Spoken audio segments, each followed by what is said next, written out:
Hello, magandang hapon mga guys. So dito po tayo ngayon sa malapit sa dagat, sa seawall. Ito po yung barangay ano to. Malapit to sa barangay San Jose Airport.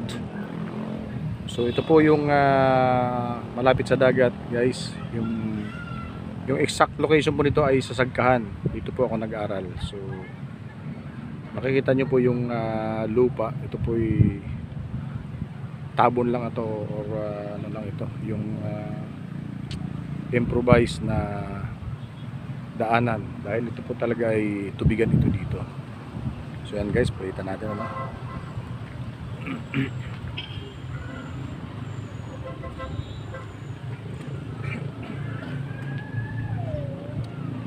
So dito po tayo ngayon guys sa Tacloban mismo. Ito po yung mga ilan na ito ay dati wala ito, nung parang ng Yolanda wala po ito.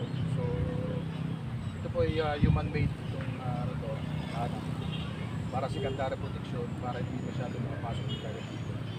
So nandiyan po yung San Jose Airport. Ayan po, nalilipad lang yung sa Piliptano.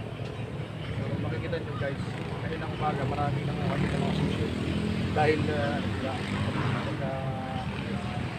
nagpapakasakali na sila makakuha ng mga makakain dyan sa dagat niya. So puntan po natin yung doon yung mga bata naglalaro sila. So buka po tayo ng footage nandun guys, dagat po yan. Yan.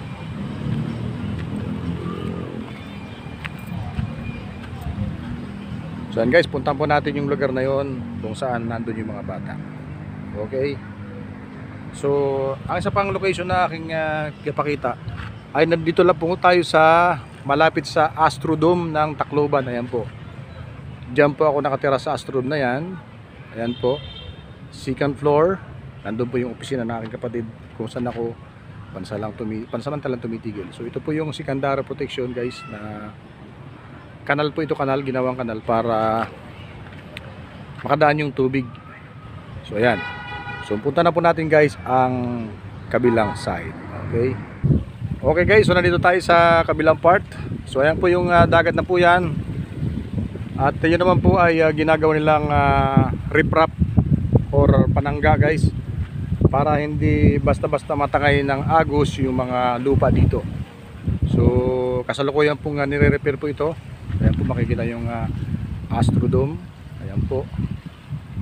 So meron pong ano po dyan, Brotherhood of Christians Businessmen and the Professionals. Oh, ginawang business pala, no? Christian business. So okay. So ayan po.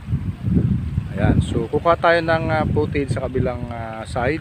So ito po yung pinaka-seawall nila or riprap na para proteksyonan ng lupa para wag matangay ng dagat. So ayan po.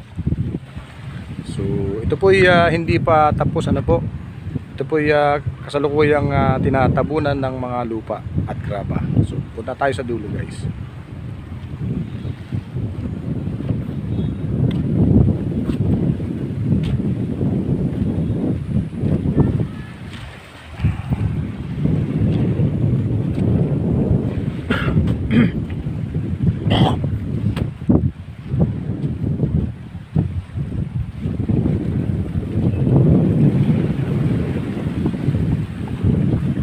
May da isda nila, may nadadakop. May da isda nadadakop. Alright.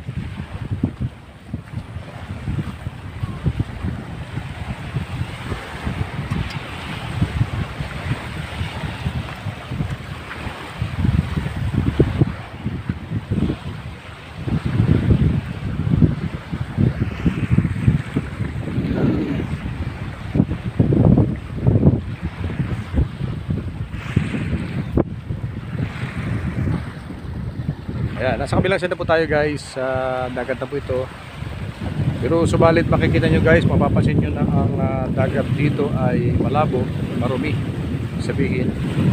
So hindi po safe kainin ang mga talaba dito or isda or taong o anumang seashell sapagkat napakarumi ng tubig. Ano po? Malabong malabo. Ayan. So yan po yung bundok. Ayan guys. So yung nasa harapan nyo po ay yung po yung San Jose Airport po yan. Ayan. Yan po yung San Jose Airport, guys. Kung saan dyan po lumalapag ang mga aeroplano.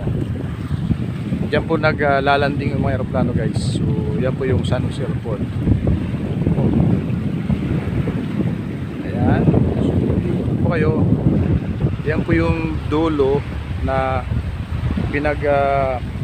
tabunan ng lupa. Ito po human made lang, hindi po ito ito artificial lang, pero gagawin po itong seawall or riprap para maproteksyonan ang area dito para wag ang dagat.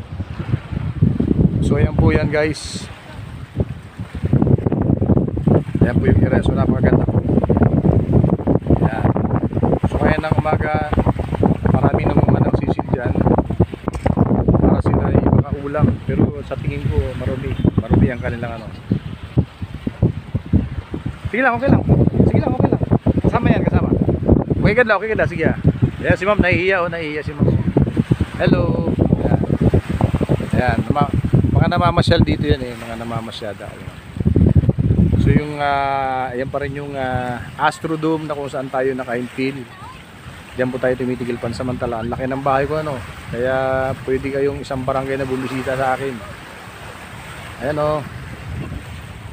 So ang ganda po rito mga guys. Kaya pwede po kayong mamasyal dyan. Diyan sa area na yan, ayan may mga upuan dyan na tambayan ng mga tao. Kung saan po pwede silang magpahangin, pwede silang mag-jogging dyan. Hanggang doon po yan, guys. Hanggang doon po yan. Yan.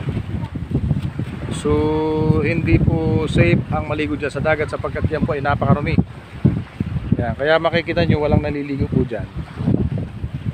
So napakarumi ng dagat dito dahil ito po yung hinagupit ng Yolanda, na kung saan napakaraming tao ang nasawi dito sa lugar na to, So malamang yung iba dyan nasa dagat pa, dyan na natunaw, So ulitin ko po, yan po yung San Jose Airport, dyan sa harap na yan. Yan. So hindi po safe ang kumain ng mga isda dito sa lugar na to, lalo't nandito sa mababaw na area, kasi parang sa tingin ko marami, guys. So ayan po. So pupunta tayo doon sa kabilang dulo, guys. Puntahan natin. Yan natin yung mga ginagawa ng mga bata. Yan, so guys, naglalaro sila, So yun mga guys, makikita nyo yung mga bata naglalaro sila. Sariwang hangin, so pwede yung ginagawang tambahin dito. So pwede kayo magtambay dito sa ganitong oras kasi malamig na. So guys, dito tatambay. So po yung human made kami dito, dito sa taas. Ito talagang natural, ito po yan lang, tinapunan. So yan, maraming nagtatambay po rito kasi hapon na, malamig. Ayan mga bata nagtatambay, mga dalaga at binata, ayan, naglalaro sila dyan. So ayan po ang ating area. Ayan. So thank you for watching, guys. Ayan, gagalat po kayo, Yan, nasa tabing dagat po tayo, tabing dagat. Maraming nagpupuntahan dito ng mga tao para magpahangin, mag-relax. Ayan sila nanay. So thank you for watching, guys. Hope you enjoy watching this video and God bless us all.